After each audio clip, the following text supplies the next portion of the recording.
कि एगो बात बताई तो बताए देबू का ओ लाइल बनी से नूरा लगाए देबू का। हे ये गाना बहुत ज्यादा वायरल हुआ है मेरा, आज से 8-10 दिन पहले रिलीज हुआ है।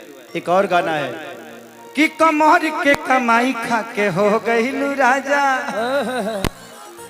लेके आई एगो गाना के बहुत पुरान गाना हमारे ओकर फरमाइशी बा सैयारब गेले में। क्या बात क्या सैयारब गेले ना कि जोन की शुरुआत रहे हमारा जिंदगी के, वही बड़ा हम लिट्टी चोखा बेचत हनी दिल्ली में। और बाद वही जिससे उठ के वो गाना गावे गए रहनी। उससे पहले को गाना गौले रहनी हम कि चूसता देवरा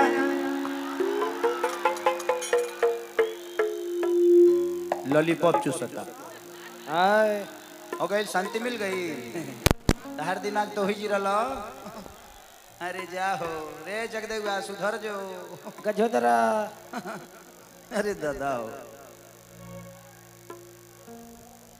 कि के कर खाती करबिए भौजी ओ हो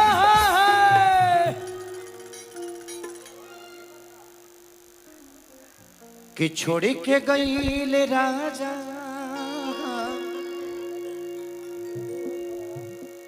आहरिया मिला नमाजा ओ चढ़ल जवानी बसियाता हमर ताजा। जा जा जा कि के कर खाती करबिए भौजी अब की के पारा सैया अरब गईले ना। जा जा ये गाना में एगो लाइन रहे कि सेज पर केकरा संगे लड़ब। सेज पर लड़ाई एकेगो ना होला।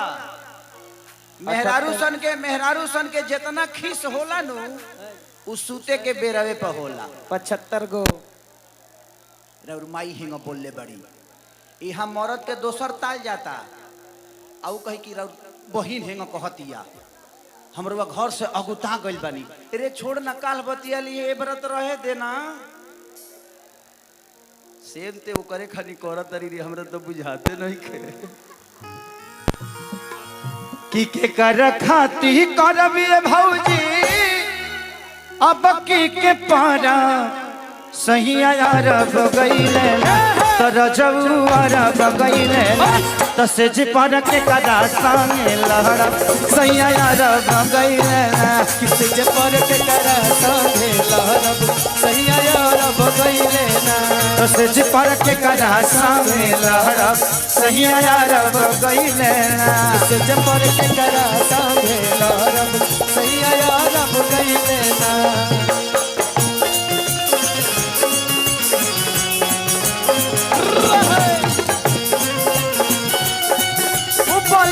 का पैबा हमरा के तड़े बाके तू बोला ना का पैबा। अरे ए राजऊ बोला आइबा कि ना आइबा अरे ए ना जाऊ बोला आइबा कि ना आइबा सही अरब गईले किसी के पर के करा सही अरब गईले ना।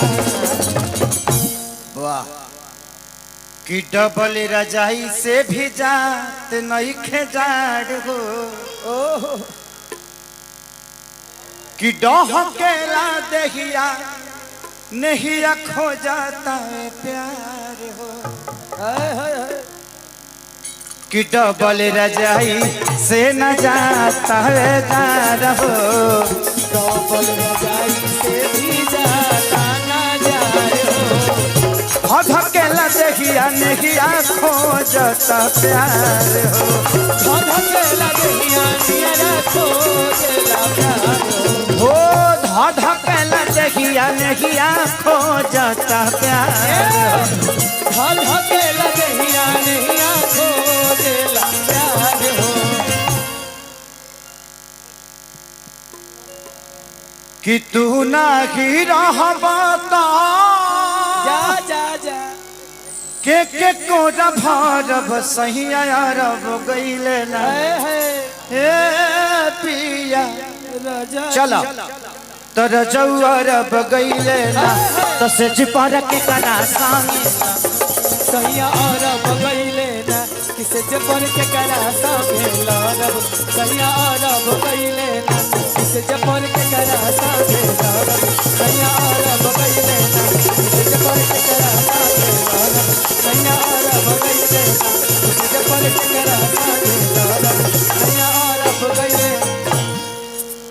हेलो ए कंप्यूटर वाला भाई एनिए देखत रही नाचते नाचते एकरा मिर्गियो आवेला तो तू ध्यान दी ह तनी एनियो देखत रही ह बहुत अच्छा आर्टिस्ट है आप भाई हम लोग भाई आई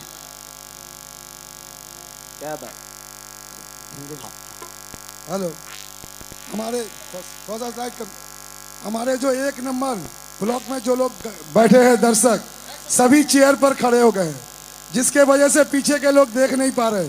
अगर आप लोग चेयर पर नहीं बैठिएगा हम लोग ये प्रोग्राम नहीं चलाएंगे। एकदम सीधा सा बात है, आप लोग चेयर पर बैठिएगा तभी ये प्रोग्राम चलेगा वरना नहीं चलेगा। एकदम इत्मीनान से आप लोगों के लिए हम लोगों ने चेयर की व्यवस्था की है। अभी 2000 चेयर हमारा वहाँ खाली है लेकिन आप लोग चेयर पर खड़े हो गए सामने वाले। आप लोगों से अनुरोध है आप लोग चेयर पर बैठिए। प्रशासन से अनुरोध है जो लोग चेयर पर खड़े हो गए सामने उनको बोलिए बैठने के लिए। एक भी व्यक्ति अगर खड़ा रहा तो ये हम लोगों का अपमान है कि हमने आपको कूपन देकर अंदर लाया और आपको बैठने का जगह नहीं दिया। इसीलिए गौरीपुर गरीबा उत्सव कमेटी आपसे अनुरोध करती है कृपया आप लोग सभी अपने अपने आसन पर बैठ जाए। हम लोग सुचारू रूप से हमारे खेसारी भाई यहाँ पर आए हुए हैं, कहाँ से चल कर आए हैं आपके लिए, सिर्फ आप लोगों को दया करके आप लोग चेयर पर बैठ जाइए। धन्यवाद के साथ गौरीपुर गरीबा उत्सव कमेटी।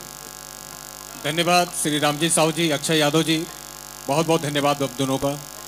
इसके साथ ही गौरीपुर की जनता को हम सूचित करते हैं जिनके पास कूपन नहीं है हम लोगों ने 5-5 LED की व्यवस्था की है आप लोगों के लिए।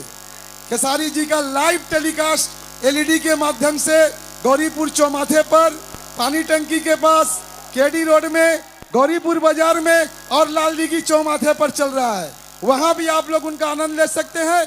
लेकिन जो लोग अंदर हैं उनसे हाथ जोड़कर हमारी विनती है कृपया आप लोग चेयर पर बैठकर इस प्रोग्राम का मजा आनंद उठाएं। धन्यवाद भाई। दिमाग सबकर हो जाए क्रेक, अब एकरा से ज्यादा ना ले अब हम ब्रेक चलिए। सोनू पांडे जी और हमारे पंकज भाई आपका भी बहुत बहुत वेलकम, अभिनंदन। कि रबुरता झुलफिया बलम जान ले बाटे जी कि बोलिया ता मिठाई 5 में बाटे जी जा खा जा कि रौरा में झकास कपड़ा करिया लागेला कि सवरिया अरे दढ़िया जन बनाई काय चाहते रहे हमारे दोसर बियाह कराइए के मन बुका हम अब के सुर में होते हैं तो ले आके हुर देती है। 8वां सुर हटावा होने से अभी 7 में बानी तो ले जी भैया 8वां धरा देता, 8वां धरा देती जी भैया 8वां।